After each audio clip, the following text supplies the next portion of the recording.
Hola mi gente, bienvenidos y bienvenidas a un nuevo capítulo de Grounding Nomads. El día de hoy estamos con una invitada especial, Isidora Molina, y vamos a estar conversando de lo que salga, porque hay muchos temas de los que podemos hablar. Y si no la conocen, la Isi es una mujer power que hace años empezó su empresa Efecto Manada y hoy se dedica a regenerar los suelos de Chile, a restaurarlos, a devolverles la vida. Y hace esto a través de la ganadería regenerativa, que si nunca han escuchado de la ganadería regenerativa, ya vamos a saber más de lo que es. Pero decidí invitarla hoy al podcast por muchas razones. Pero para mí hoy la carne es un elemento principal de mi alimentación y la carne tiene muy mala fama. Alrededor del mundo se conoce a la carne como una de las mayores razones de por qué el ecosistema está como está, quizá erróneamente, dependiendo de la forma en que se produce. Y a mí me tocó conocer a la Isi hace unos años trabajando en regeneración. Aprendí de sus cursos, trabajé con ella y ahí pude ver que hay una forma de producir carne, consumir carne, que no solamente no genera impacto, sino que hasta genera un impacto positivo. Invité a la Isi para hablar un poco más de la carne, de la producción y también para conocer más su visión de la naturaleza, porque ojalá la visión que tiene la Isi sobre la naturaleza fuera más conocida, fuera más la norma. Bienvenida, Isi, al podcast. Partamos por el principio. Tú estudiaste veterinaria. ¿Por qué decidiste irte por las ramas de veterinaria? ¿Qué buscabas ahí? Gracias por la invitación.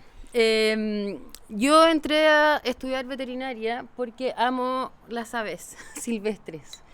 Y pensé que ahí iba a aprender mucho de ecología también. Pero la verdad que no fue así. La veterinaria en todo caso fue creada para alimentar al ser humano. Ya eso es como la veterinaria. Y después también fue añadiendo disciplinas y mirar las mascotas, etcétera. Resulta que lo que aprendí ahí fue muy... la mirada era muy productivista. ¿Ya? Y yo veía también que algo no cuajaba mucho, porque producimos alimentos para el ser humano, pero el ser humano vive en un planeta que hay que cuidar el cuerpo también, y todos tenemos una cierta ética.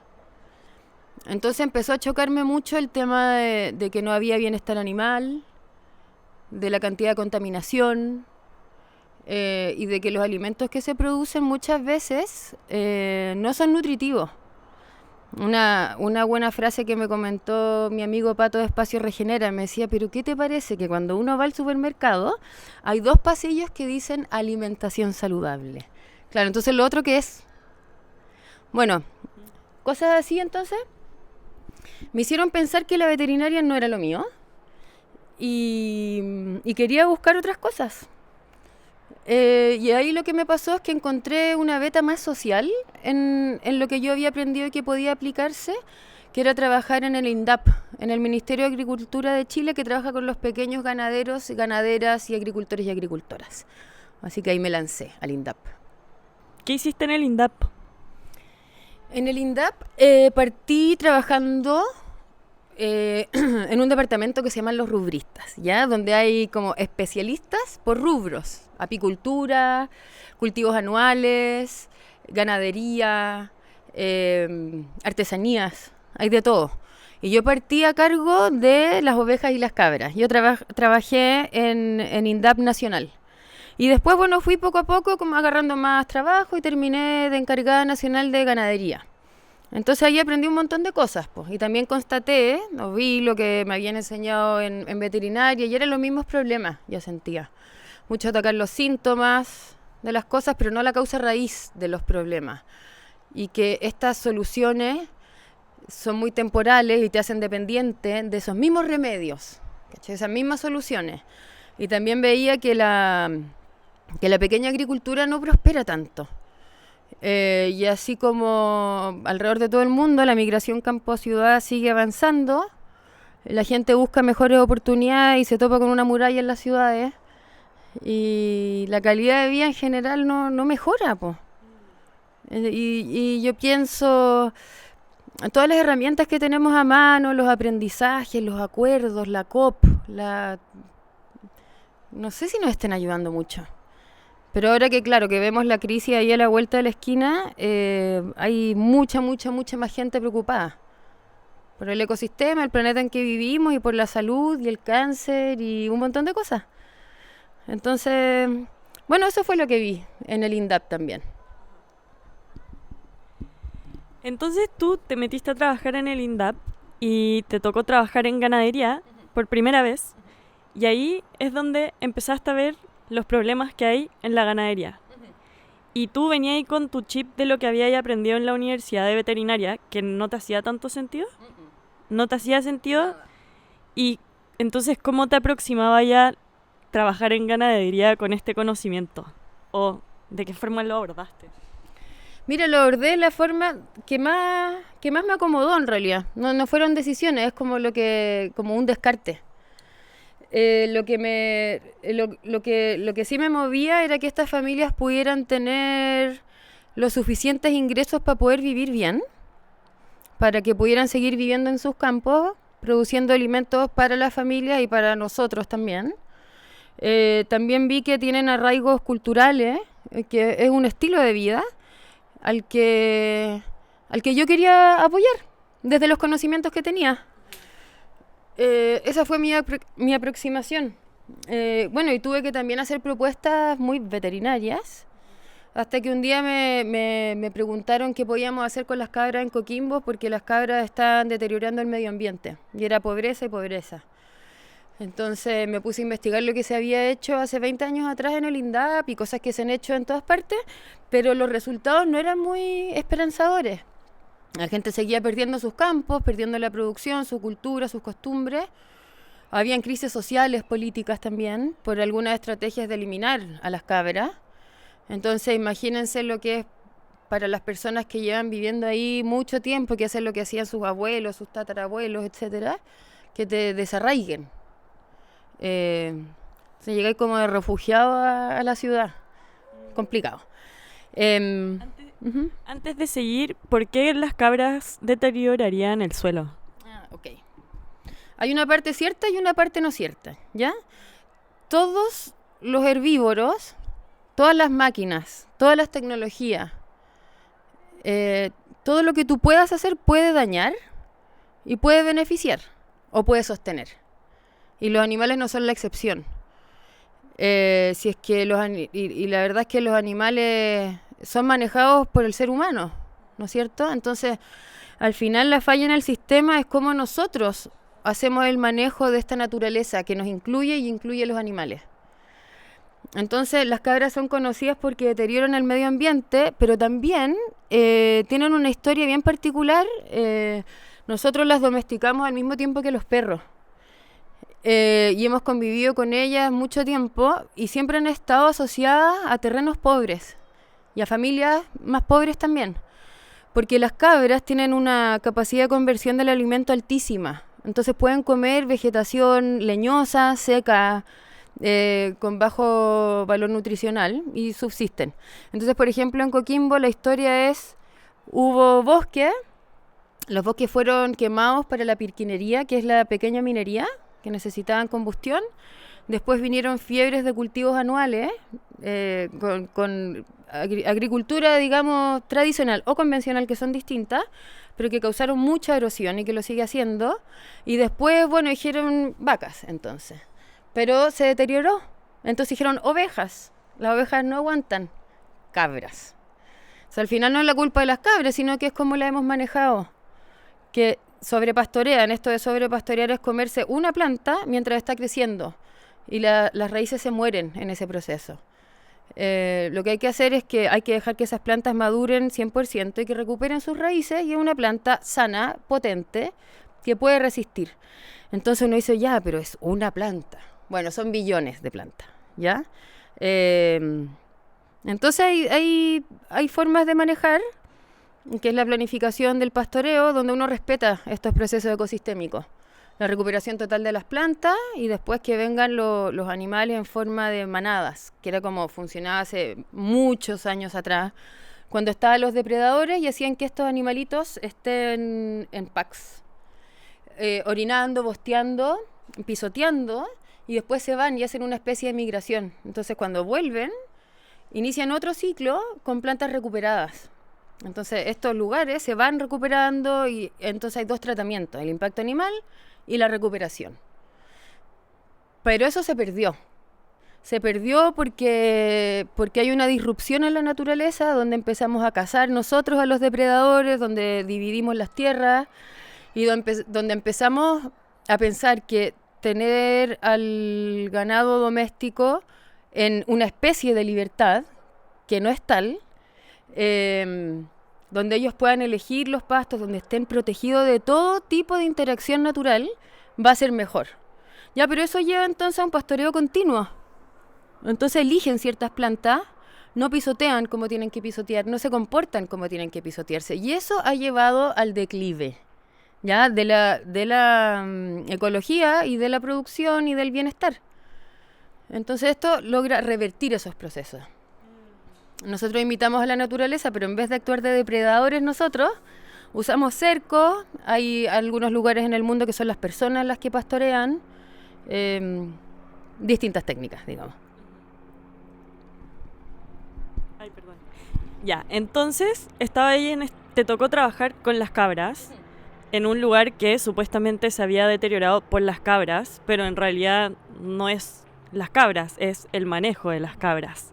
Y ahí esto se deteriora porque están todos los animales puestos en un lugar donde pueden comer de todas partes y no dejan que las plantas crezcan, como están creciendo las raíces y las cortan porque se las comen. Entonces se empieza a degradar el suelo. Sí. Ya.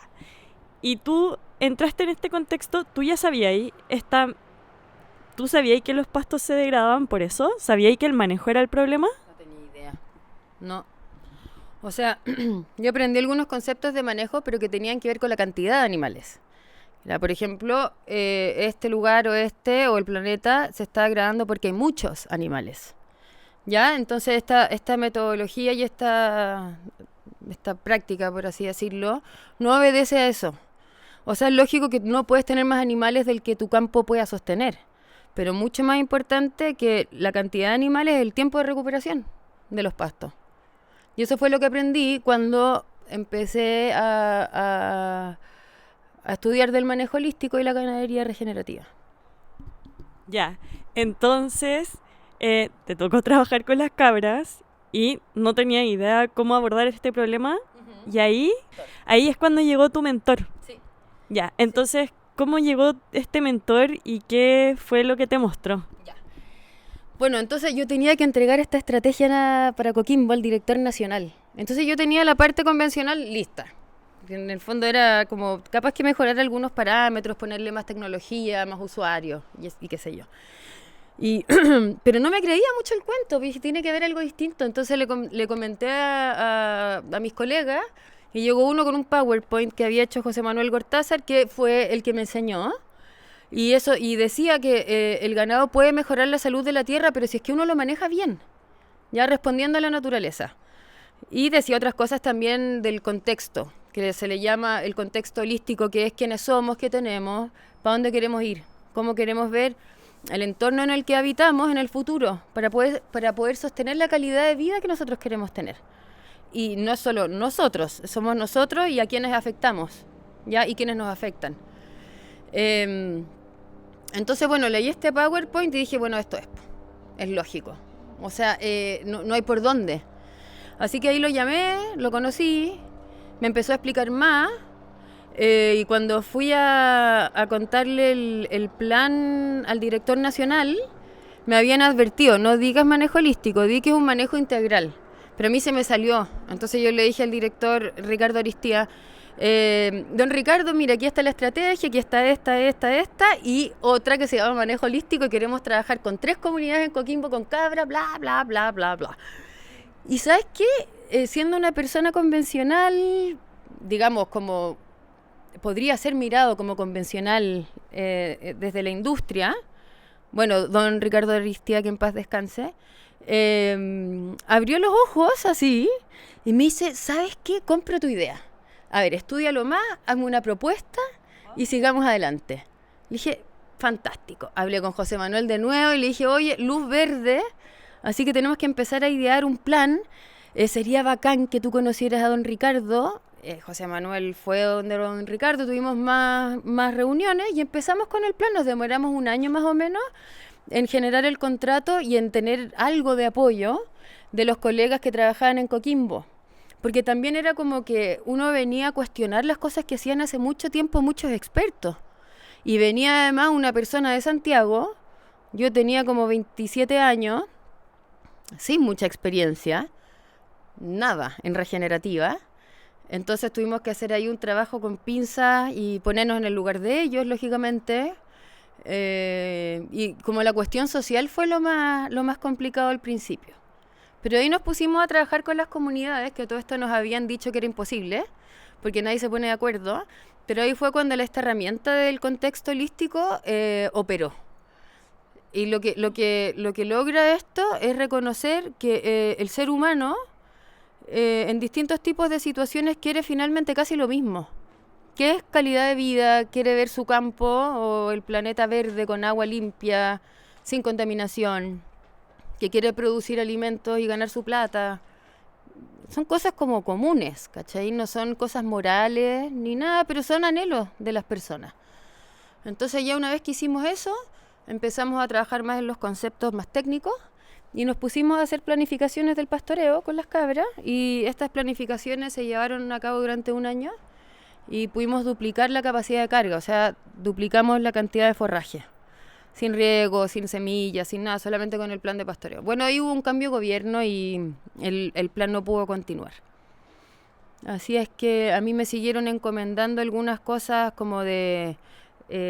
tenía que hacer un manual de fertilización de praderas. Estábamos en un convenio con Nueva Zelanda, pero lo que yo vi en ese convenio fue que la última pata del aprendizaje fue cuando llegó el experto en praderas y en economía. Entonces puso los costos, los ingresos, última línea y salía negativo. Entonces él me dice en ese momento, ya, pero ¿cuánto es el subsidio de INDAP? Le dije, es esto. Ah, es positivo, es rentable. Y yo ahí le dije, no es rentable, pues. Esto no es rentable. Entonces, ¿yo cómo iba a seguir promocionando una cuestión que no es rentable? Y que más encima contamina. Y que estamos todos los chilenos y chilenas pagando. Como, no puede ser. Bueno, entonces me pidieron que hiciera ese manual y ahí le dije a mi jefe, con todo el respeto del mundo, y no puedo seguir acá, así que me voy. Y ahí empecé a trabajar con el José un tiempo y de ahí llegó el momento en que supe que tenía que lanzarme sola.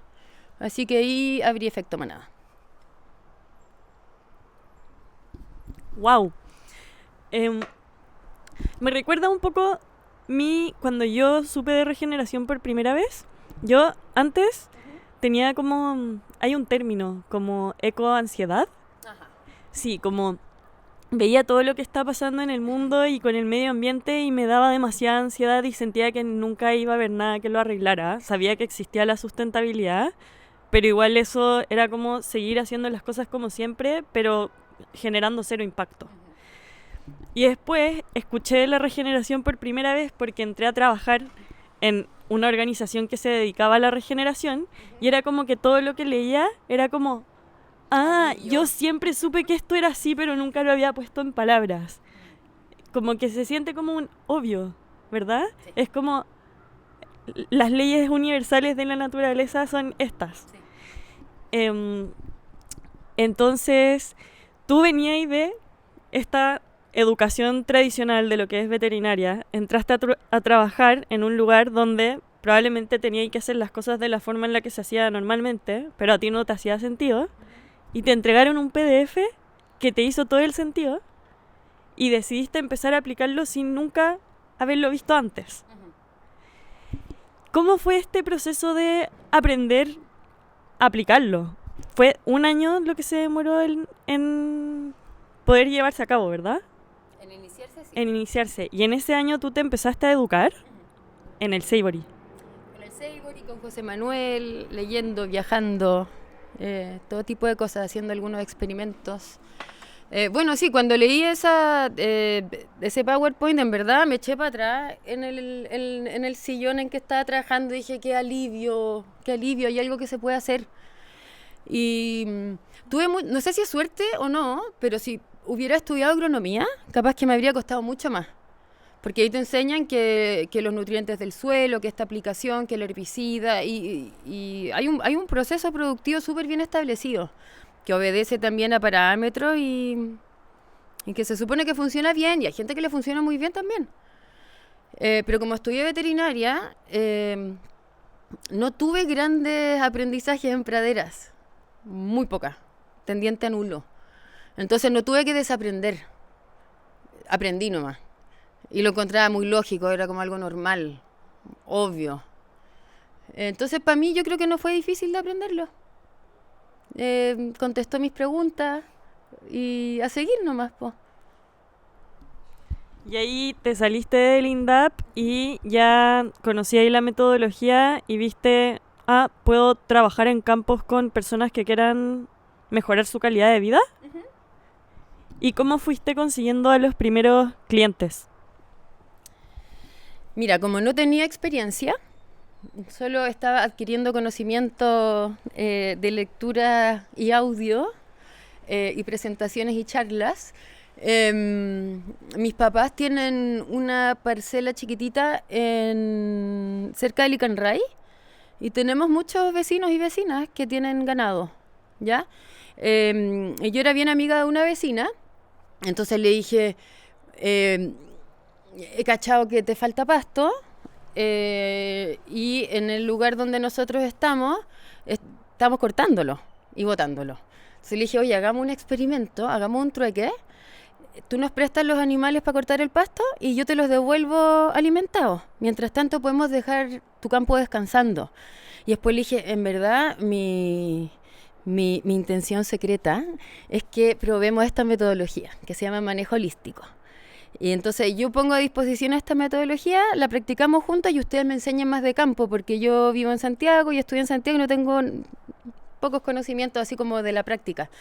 Entonces hicimos un equipo con uno de sus sobrinos y un par de personas más y empezamos a planificar el pastoreo y nos fue súper bien. En 3 años logramos triplicar su cantidad de pasto y más allá de la como producción, esto te va abriendo caminos creativos. Empiezas a pensar en otras opciones. Entonces, tú decías, el manejo holístico es solamente recuperación de ecosistemas. No, es como que recuperas tu rol de innovación, de creatividad, de búsqueda de otras oportunidades y de tener mucho más claro lo que uno quiere. Entonces, al final es más fácil decidir. Como, ¿esto me acerca a lo que yo quiero o me aleja a lo que yo quiero? Entonces, todo se hace más fácil. Bueno, la pregunta. Bueno, partí con ellos, trabajé también con más personas de una comunidad mapuche que existía por ahí. Después me gané un fondo del FIA, de la Fundación para la Innovación Agraria, que era para hacer un piloto de control de vegetación y mejora del suelo en frutales y viñas. Así que también empecé a aprender harto y ahí muy de a poquito. Muy de a poco, uno por acá, otro por allá, harto trueque.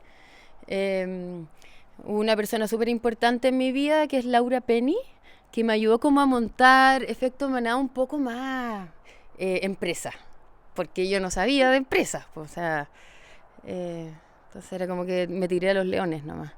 Bueno, y así de a poco. ¿A qué te referís con que no sabía y cómo hacerlo una empresa? Mira, no tenía idea de cómo vender, cómo comunicar, cómo conseguir clientes. No sabía que uno tenía que firmar algo o aceptar un correo y que eso iba a significar que íbamos a estar trabajando juntos un año, ni cobrar. Todavía al contador no le entiendo nada. Menos mal, mi familia, hay hartos que son abogados, así que me ayudaron a constituir la empresa. Hay que abrir una cuenta corriente en el banco. Hay que facturar. Hay que hacer un montón de cosas, pues. Entonces, armar propuestas consistentes, poder comunicar bien y todas esas cosas, yo o sea, la verdad que no tenía idea, he ido aprendiendo con el tiempo y todavía hay demasiados desafíos. Así que como que había que aprender el manejo holístico, había que aprender el trato con los clientes, con las clientas, armar propuestas, presupuestos, todas esas cosas. Como para llevar a cabo una idea uno tiene que pasar por un montón de cuestiones en paralelo que se entrelazan al final. Es un tremendo proceso de ir atravesando obstáculos tras obstáculos, resolviendo problemas. Sí. ¿Y nos podéis dar un panorama muy general de cómo aplicas el manejo holístico? Bueno, como les contaba, entonces tenemos esto del contexto, que es la primerísima cosa que hay que hacer, ¿ya? Hay un diagnóstico de campo, productivo, pero también social, que ahí entra el contexto. Y después hay etapas, hay planificación holística de la tierra, que es como el diseño de los potreros, agua, como infraestructura. Hay otro que es la planificación financiera también, que es como con qué contamos, para dónde vamos, cómo podemos ser rentables y cómo podemos proyectar hacia el futuro. Y están los planes de pastoreo, que es dónde van a estar los animales, en qué momento, cuántos días, cuánto nos demoramos en volver. Y está el monitoreo ecológico también, que ahí uno puede ir viendo si es que está regenerando o no, y puedes ir poniéndole atención especial a ciertos potreros, porque hay cosas que uno siempre puede ajustar. Entonces se aplica de esa forma, llega a un campo, llegan personas y uno les pregunta por qué llegaron, qué es lo que están buscando, qué es lo que quieren mejorar, y desde ahí uno va construyendo.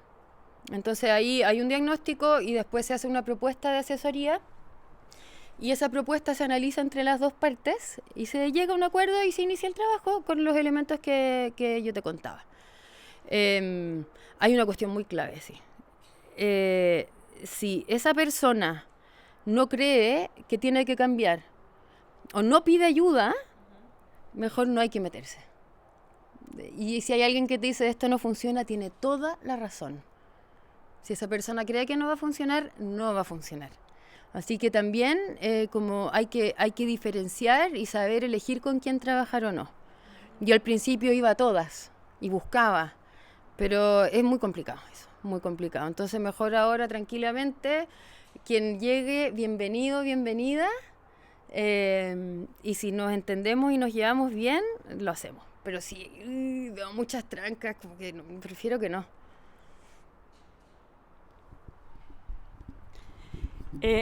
A mí te escucho hablar y hago demasiados paralelos con el mundo en el que yo estoy metida, que es más como en el mundo de la medicina es todo tratar síntomas, en el convencional es tratar síntomas con remedios en vez de ir a la causa y hacer un proceso para ir descubriendo cuáles son los miles de factores que están afectando y ir cambiando tu estilo de vida en vez de solo tapar el síntoma. Y acá, y también en esos procesos, alguien que no quiere conocer la raíz de sus síntomas o conocer el impacto de su estilo de vida, no va a hacerlo y no va a encontrar respuesta, no va a poder solucionar su problema de esa forma. Si es que no quiere, si es que no cree, no se puede. Claro. Es lo mismo. Es lo mismo. Igual hay una cosa en la medicina, o sea, gracias que existe, ¿eh? Sí. Y hay miles de cuestiones que uno tiene que ir, o sea, te quebráis un hueso, tenés hepatitis o lo que sea, o estáis resfriado. Igual hay muchas veces que uno tiene que atacar los síntomas. No es que esté mal, sino que está muy bien ver la causa también. Entonces, ir en paralelo, como pasa con las crisis sociales también, con la delincuencia. Es como meter preso a todo el mundo no lo soluciona. La típica cosa, ¿no es cierto? Hay que ir desde guagüita, desde la familia, la alimentación y todo, pero tampoco podéis dejar libre a un asesino en serie. Ajá. Entonces pasa lo mismo, yo creo que en todos los ámbitos de la vida. Sí, entonces con la ganadería, no es que la ganadería convencional no tenga nada que rescatar, o sea, tienen millones de cosas. Muchas cosas. Y acá el contexto holístico se trata de traer lo mejor de todos los mundos, me imagino. Mira, el contexto holístico sirve para situarse en donde estás. ¿Ya? Es decir, como quienes formamos parte, se le dice este entero. Holístico es el todo, ¿no es cierto? Y aquí hay un ejemplo que a mí me gusta mucho. De repente, bueno, esto de que tú decías, la ecoansiedad. Entonces uno parte y dice, ay, quiero cambiar el mundo entero. Quiero hacerlo todo y voy a dar toda mi vida para cambiarlo todo. Pero es imposible. No hay tiempo, no hay recursos, no hay energía que soporte eso. Lo que sí uno puede hacer es describir este entero, donde el que yo pueda tener impacto. Entonces, por ejemplo, un entero o un contexto holístico en un campo es este campo de 50 hectáreas, de lo que sea, tenemos estos animales, nosotros afectamos a los vecinos, a nuestros clientes, ellos a sí mismos a nosotros, tenemos estos conocimientos, tenemos estos cercos, nosotros decimos nuestra calidad de vida es de esta forma, entonces vamos a tener comportamientos que nos permitan alcanzar esto. Esa es la cuestión del contexto. Y dentro del manejo holístico es como son formas de tomar decisiones, y dentro de esto hay una caja de herramientas. Y dentro de esta está la tecnología, ¿cachai? Está la plata, está la creatividad, está el trabajo, está el pastoreo, está la siembra, está todo lo que uno sepa cabe. La cuestión es decidir informadamente qué hacer y qué no hacer, para que no te topes con sorpresas. Wow, literal, o sea, es una forma de ordenar todo, tener una vista panorámica del campo, de los sueños de las personas que trabajan en los campos, de los vecinos, y después aplicar el manejo holístico de la forma única e irrepetible para cada uno de los predios. Correcto. Hermoso. Hermoso. Hay veces en que uno puede hacer el contexto holístico. El otro día un colega comentaba eso, que hizo el contexto y decidieron vender el campo. Eso también puede pasar. No iba con la calidad de vida que ellos querían. Increíble. En verdad, sí, te pone todo para que puedas decidir lo que quieres hacer, y eso que quieres hacer va a ser demasiado individual para cada uno. Entonces, ¿tú cuántos años llevas en esto? ¿En Efecto Manada? En Efecto Manada llevamos 11 años. 11 años. Sí. Y en esos 11 años, ¿qué has visto? ¿Qué cambios han sucedido en la Tierra? ¿Cómo se ve la regeneración en vivo, en un suelo, en personas, en animales? Importante, compleja pregunta. No, bueno, a ver. Hay campos en los que hemos fracasado, ¿ya? Porque el llenado de la metodología no estuvo bien. No es la metodología la que falla, ¿cachai? Es como que no le pusiste la pila adecuada al secador de pelo.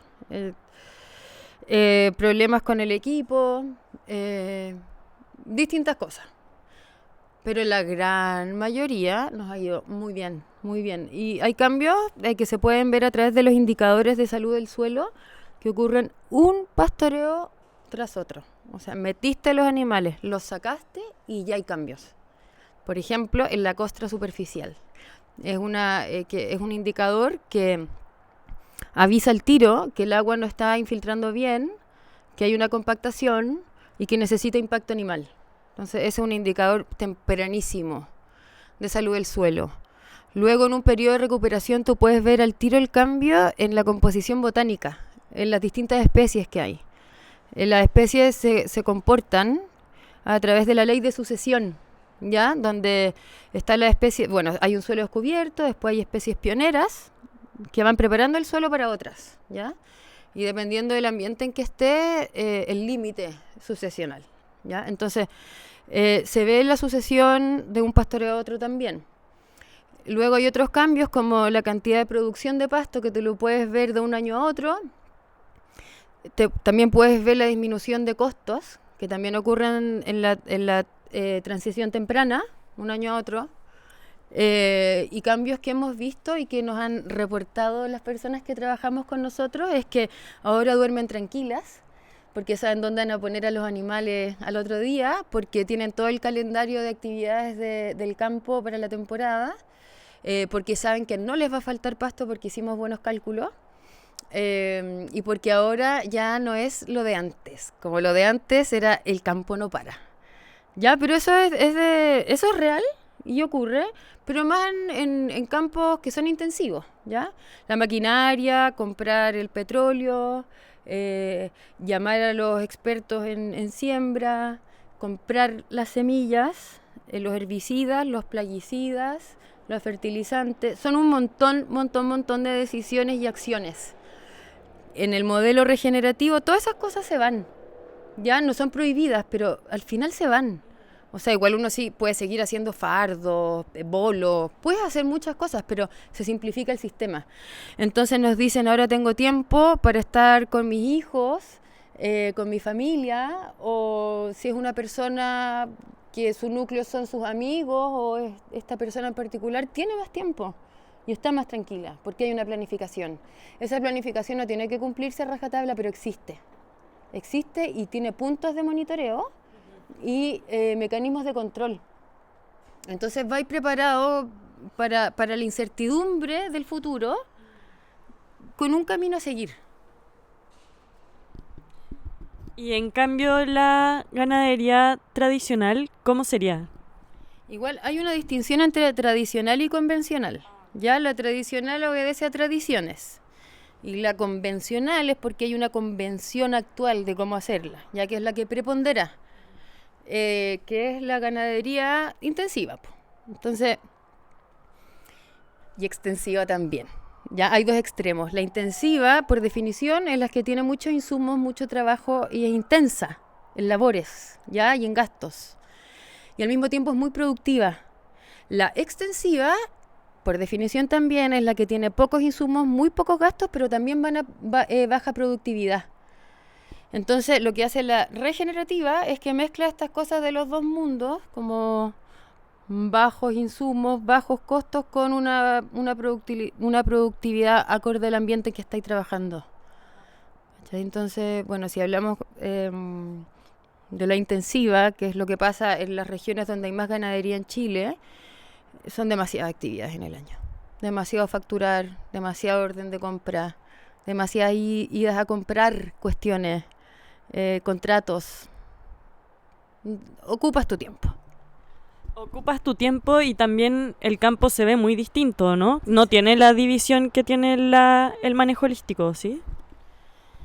Es que, mira, como decía, el manejo holístico no es una receta, ¿cachai? Entonces, hay algunos que tienen pocos potreros y otros muchos, pero en la ganadería en el sur te diría que sí, que tienen muchos potreros, ya sea en rotaciones, pero hay algunas cosas distintas. No está el concepto de tener menos piños, ponte tú.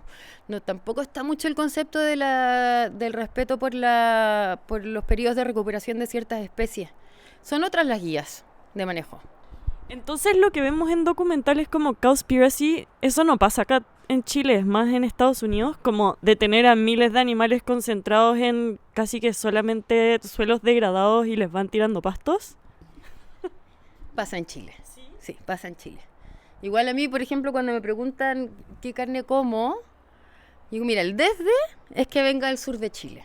Porque al menos tuvieron una crianza a pasto, ¿ya? Y haciendo lo que las vacas están preparadas para hacer, que es comer pasto y estar al aire libre.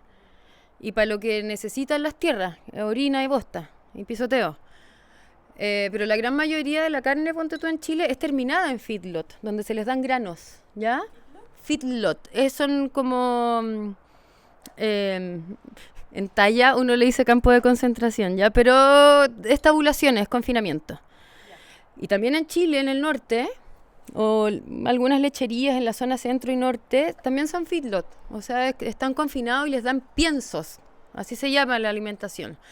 Y algunos le llaman tortas, ¿ya? Y estas tortas están compuestas de, capaz que algo de pasto, de subproductos de la agricultura, que me parece una cuestión bacán porque es como economía circular, y mucho grano, ¿ya? Y ahí empiezan los problemas. Ahí ya es como la carne hace mal a la salud, al medio ambiente y a la ética personal, sí, porque no hay bienestar animal, por mucho que cumplan algunos requisitos para decir que sí. El confinamiento en todos los animales y en nosotros también hace que los virus, las bacterias y todas las enfermedades se propaguen y estén en alta densidad, entonces empiezan a ser necesarios los remedios, los antibióticos, todo lo que nosotros conocemos, el alimento es traído de otra superficie, ¿cachai? Y generalmente son cultivos también convencionales, granos, producidos muchos con herbicidas que contaminan, y el flete, y lo...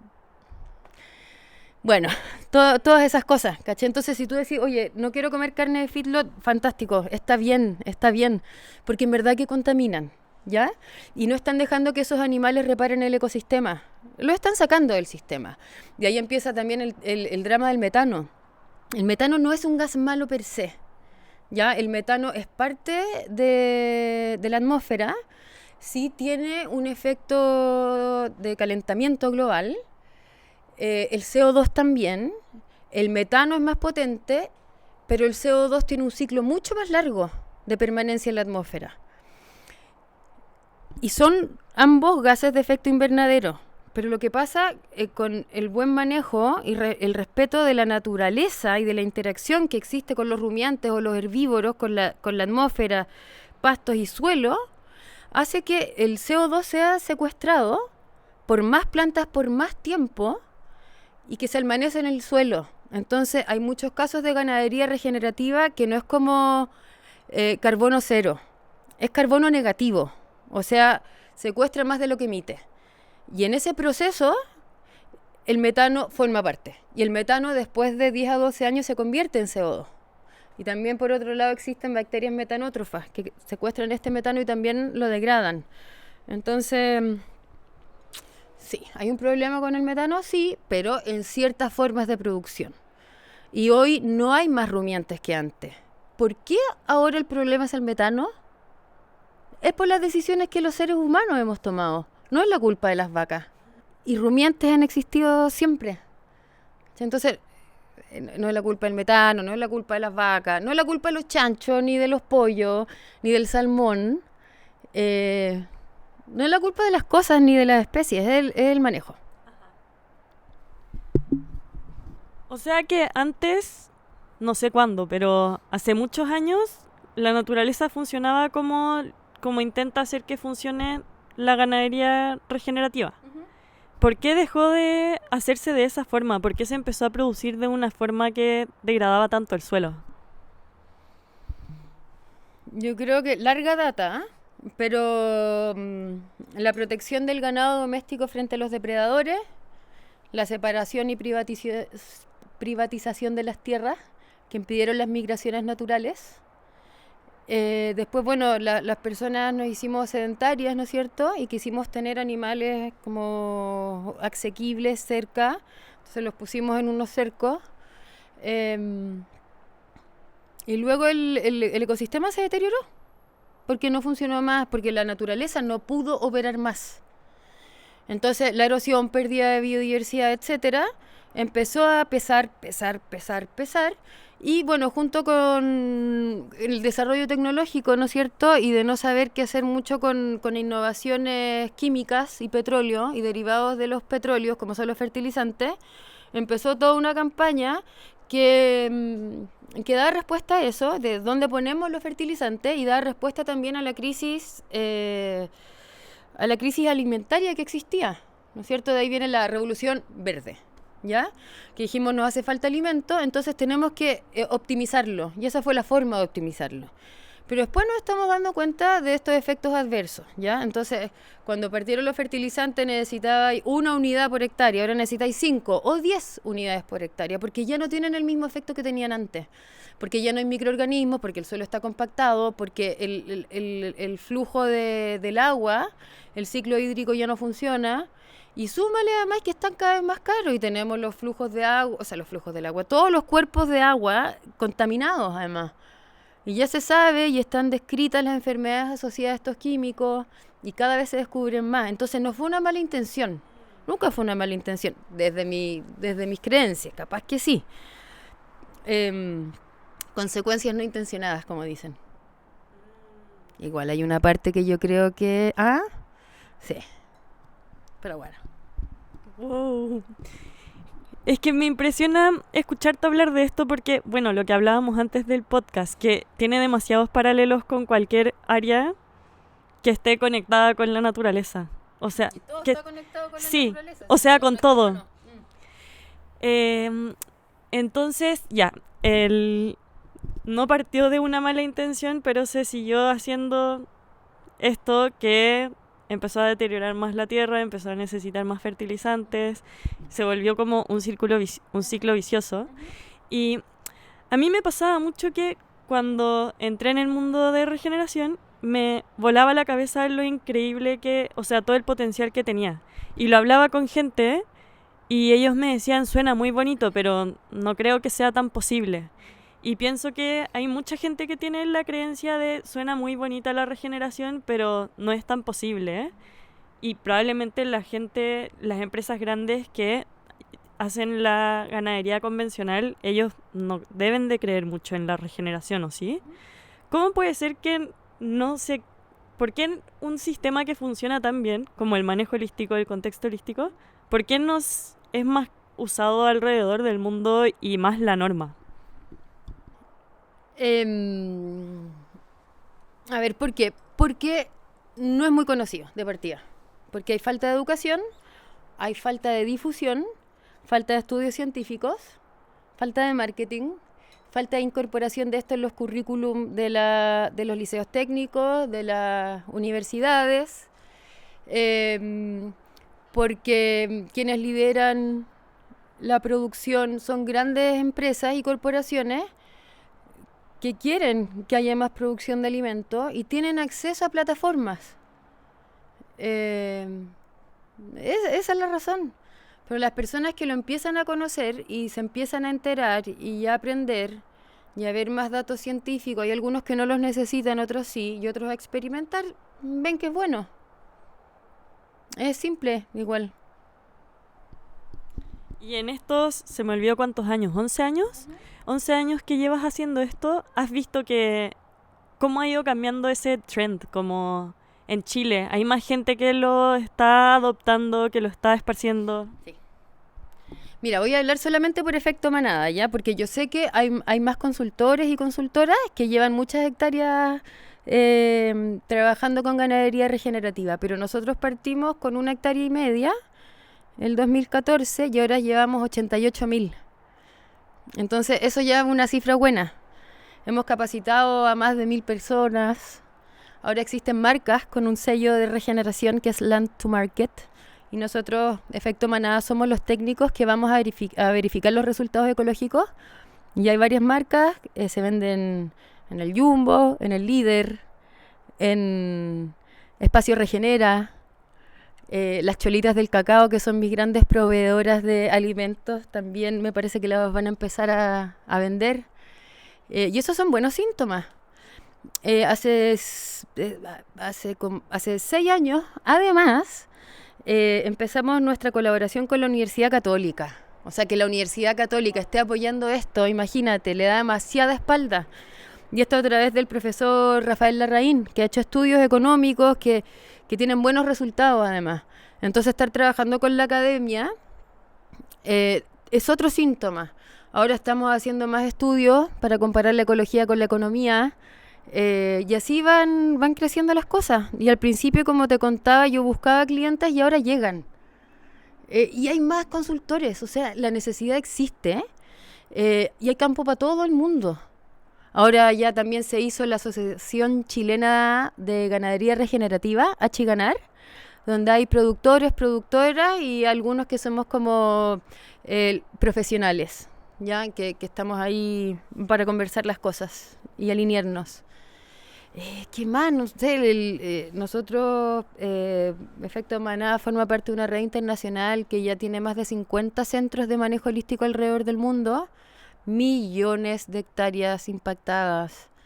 Y bueno, la necesidad va creciendo. Y ahora imagínense con las guerras, con el precio del petróleo y los fertilizantes que han aumentado hasta un 70%, la gente empieza a ver otras alternativas y está muy bien que las personas lleguen a esto por distintos motivos. Porque quieren vivir en el campo sin contaminación, porque quieren cuidar la ecología, porque quieren producir buenos alimentos, porque la plata no les alcanza ya. Entonces hay distintas entradas, pero es la misma herramienta la que opera para resolver. ¡Qué potente herramienta! Sí, buenarda. Entonces, cuando vemos un sello que dice que la carne es regenerativa, significa que el campo está capturando más CO2 de lo que está... No directamente. ¿Qué, No. ¿qué significa este sello? Mira, el sello Land to Market obedece a la observación en las tendencias de la salud ecosistémica, ¿ya? Entonces, la ciencia detrás de esto es el EOV, Ecological Outcome Verification, o verificación de resultados ecológicos. Ya todos los años medimos 15 indicadores de salud del suelo, entonces hacemos una línea base, año cero, y todos los años en la misma época vamos a medir los mismos indicadores. Si la tendencia es positiva, quiere decir que está regenerando. Ya, y ocurre en la mayoría de los campos en que hacen este cambio de manejo. Y ahora, cada 5 años, se mide la infiltración del agua, la biodiversidad y el carbono. Este sello está diseñado para los de corto plazo y ahora recién estamos teniendo resultados de largo plazo que se están incorporando al sello. Entonces hay que todavía como ajustar los parámetros y ver cómo va a incidir el largo plazo en el corto plazo. Ya. Y tú ya nos dijiste que el mínimo para consumir carne es que sean del sur, pero ¿cuáles son las mejores carnes que hay en Chile y por qué son las mejores? Bueno, siento que para mí nuestra salud, el ecosistema y nuestros valores, por así decirlo, hay algunas marcas, po. Bueno, está el Reinal, está Carnes Manada, está Cerro Azul, Trailenco y ahora Frigorífico Temuco sacó una marca que agrupa a productores que se llama La Reserva. Y todos esos productores tienen que tener el EOB positivo, por ejemplo. Y está también uno que me encanta, de Aysén, que es Fundo Panguilemu. Y ellos son regenerativos como en miles de aspectos. Bueno, los otros también. Pero ellos, por ejemplo, venden la vaca entera. Venden todos los interiores, todos los huesos. Bueno, el Reinal también, hay otros que también. Pero son como que dan la pelea así fuerte.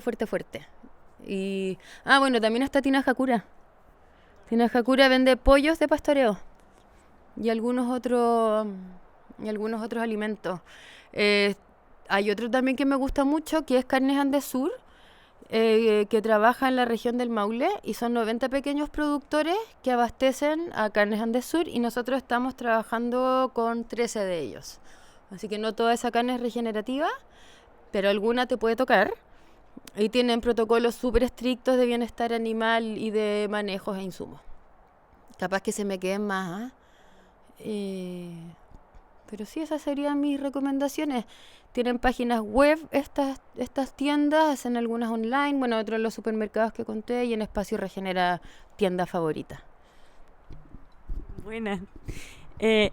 Tú ya nos mencionaste algunos de los indicadores que ven en el EOB, lo de la biodiversidad. ¿Nos podéis decir más indicadores para que la gente sepa como si es que va a comer carne regenerativa, significa que esa carne está... Cuéntanos de los indicadores. Dale. Esos animales están aumentando la cobertura vegetal, están mejorando la estructura del suelo, ¿de qué forma? De esta costra superficial que hablábamos, ellos la rompen, entonces el agua puede entrar. Están profundizando raíces, están permitiendo la vida de microorganismos y de insectos, como lombrices, escarabajos, estercoleros, abejas, mariposas, todo tipo de insectos. Están haciendo que las bostas ciclen más rápido y que se incorporen al suelo. Están haciendo que las especies con mayor aporte ecosistémico y nutritivo para los animales estén creciendo. Están impidiendo o mejorando también la erosión hídrica y eólica. Están llevando la sucesión ecológica a un óptimo. Hay muchos más. Pero eso yo te diría que son como... Bueno, los que me acuerdo ahora. Pero yo te diría que, bueno, el suelo descubierto es el que tiene más puntaje, en negativo y en positivo, porque es el que más impacta en los 4 procesos del ecosistema, que es el agua, la fotosíntesis, la biodiversidad y los minerales. Ese es como el más potente. El suelo descubierto, Sí. como la cantidad de suelo que no tiene pastos, eso lo que queremos es que haya vegetación, la máxima posible. Sí, que hay un 100% de cobertura vegetal. Pueden ser plantas vivas o muertas, ¿ya? Y eso se le llama el mantillo. Es muy importante que el suelo esté cubierto porque cada gota de agua impacta en el suelo y si está descubierto lo compacta, gotita a gotita. Entonces ahí empiezan los problemas de escurrimiento y falta de infiltración. Y pérdida también de superficie productiva, ¿cachai? Pérdida de plantas que estén haciendo fotosíntesis. Entonces ahí el suelo descubierto es como lo peor que puede pasar en la tierra, en el suelo. Ya, entonces con esto desmitificamos el mito de que la producción de carne es lo peor que puede existir para el planeta. O sea, eso no es el caso. El problema es el manejo y si se hace de la forma correcta en el momento adecuado, entonces ahí podemos regenerar la tierra. Sí. Pero esto igual nos deja... hay un argumento que creo que es demasiado válido para la gente que no come carne. O sea, todo es válido, son las decisiones de cada uno. Pero hay un argumento que es que los animales igual están destinados a morir para que nosotros los consumamos. ¿De qué forma la regeneración se hace un poco cargo?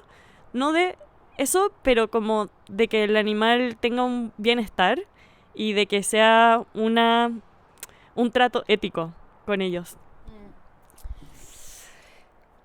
Me gustaría responder esta pregunta desde otro lado, ¿ya? Porque es verdad que en la ganadería regenerativa se observa un bienestar animal alto, ¿ya? Por el comportamiento de los animales y por las circunstancias en que ellos viven, ¿ya? Y las condiciones. La cuestión es que cada vez que uno come hay muerte, ¿ya? Cada vez. Si comes carne, estás matando a un animal. Ya si tú te comes una vaca, estás matando una vaca que te puede alcanzar para consumir carne como 4 años, ¿ya? Depende de cuánto comas, obvio. 4 años. Uh-huh. Depende de cuánto comas, lógico. Entonces es como un promedio. Y cada vez que tú te comes una almendra, también hay muerte, ¿ya? Porque fueron almendros plantados en un lugar donde puede haber habido bosque, o puede haber habido un pastizal natural, o un pastizal con espinos, o lo que sea. Ya hay un desplazamiento y cambio de hábitat. Por lo tanto, hay muchos animales, mamíferos, aves, insectos, reptiles que se desplazan, ¿ya?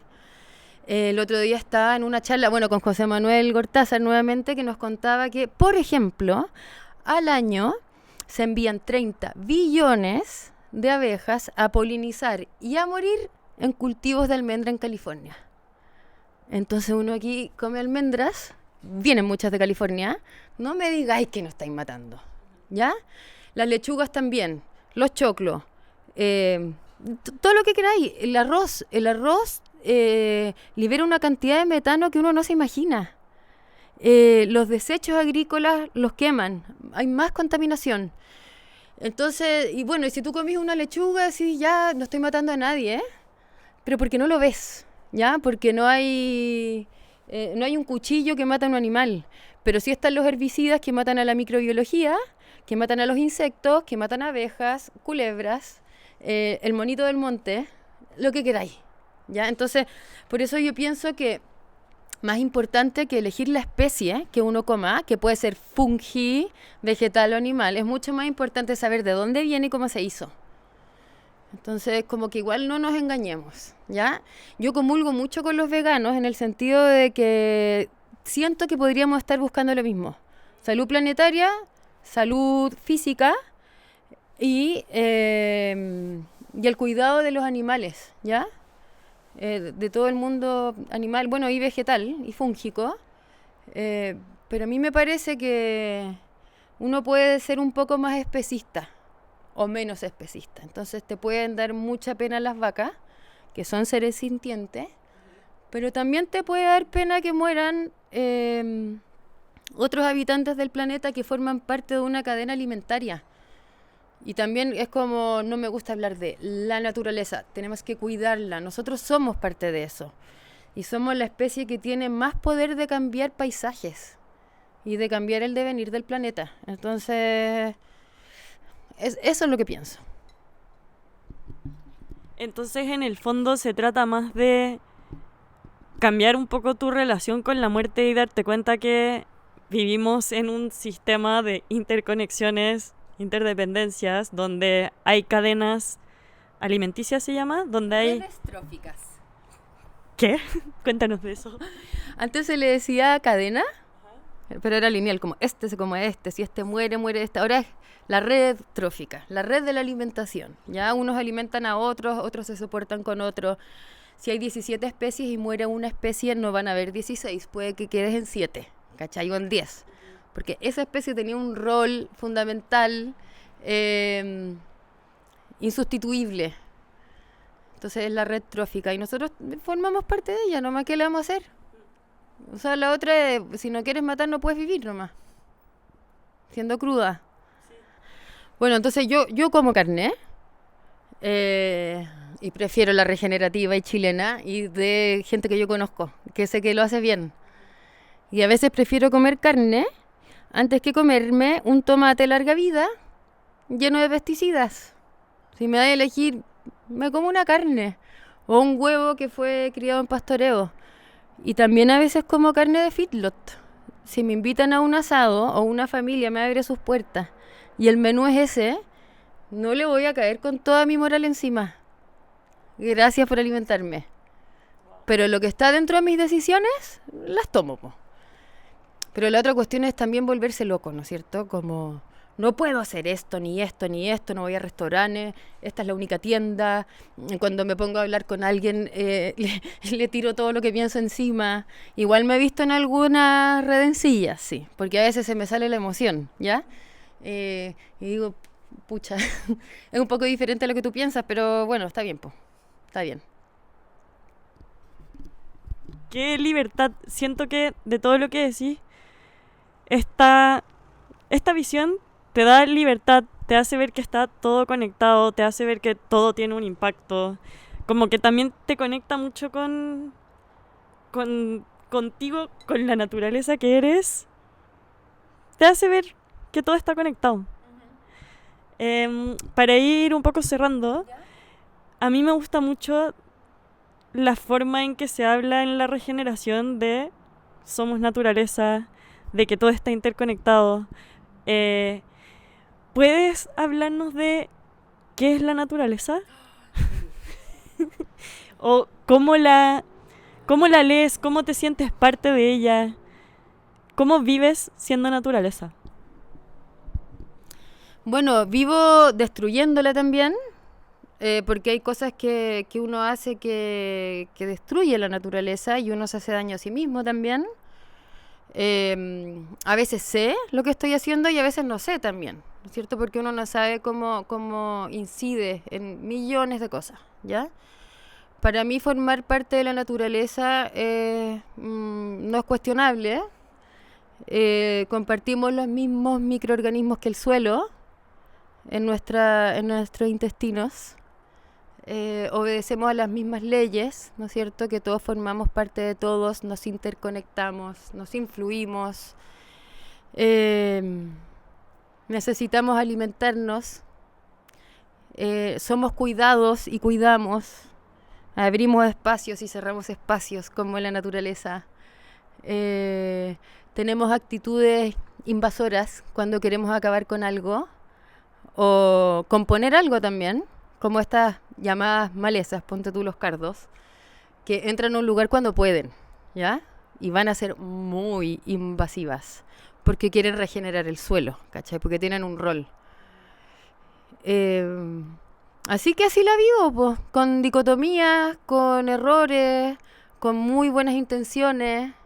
La otra vez escuché un concepto muy bueno que era el permiso moral, que dice que cuando tú haces muchas cosas buenas, todo entre comillas, porque no hay cosas buenas ni malas, te das permiso para hacer malas cosas, ¿cachai? Entonces, Uno hace de todo, po, pero tratando cada vez de estar más informado y no irse al chancho, porque da ansiedad, da ansiedad. Entonces la otra vez le preguntaba a mi hija como, oye, ¿encontráis que estoy media rayada con los químicos, no? Me dice, sí, mamá, igual la tera. ¿Con los químicos como antiquímicos? Claro, Ah, ya. sí. Con que no comemos tomate cuando no hay tomate, con que compro ciertos huevos, con que esto que lo otro, que el Tupperware tiene que ser de vidrio, su botella también, ¿cachai? Igual soy jote, pero igual comemos hamburguesas, igual viajamos en avión, obvio. Igual hacemos cosas que todos hacemos, pues, lógico. Imagínate creerse ni superior ni nada. Gente normal, weón, como todos nomás. Sí. O sea, buscar el balance. Nada es bueno o malo. Sí, pues depende para qué. Todo depende. Sí, todo depende del momento. Pero al final, acá estamos hablando de la producción y la producción. O sea, todos necesitamos comer en todas partes del mundo y eh, al final algo que genera demasiado impacto es cómo se está produciendo. Más que lo que tú hagas en la casa. O sea, no. Todo tiene un impacto. Porque lo que hagáis en la casa, si es que tú empiezas a comprar más carnes regenerativas, más demanda va a haber, más personas van a necesitar producir. Entonces, yo creo que debe estar mucho esta preconcepción de que carnes regenerativas deben de costar un ojo de la cara muy caros. ¿Es accesible comer carne regenerativa? ¿Es accesible poder incorporarlo a tu dieta?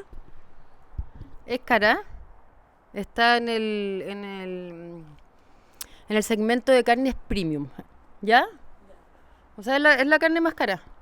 Junto con otras, po, que pueden ser convencionales o no, pero el top de lo top. ¿Ya?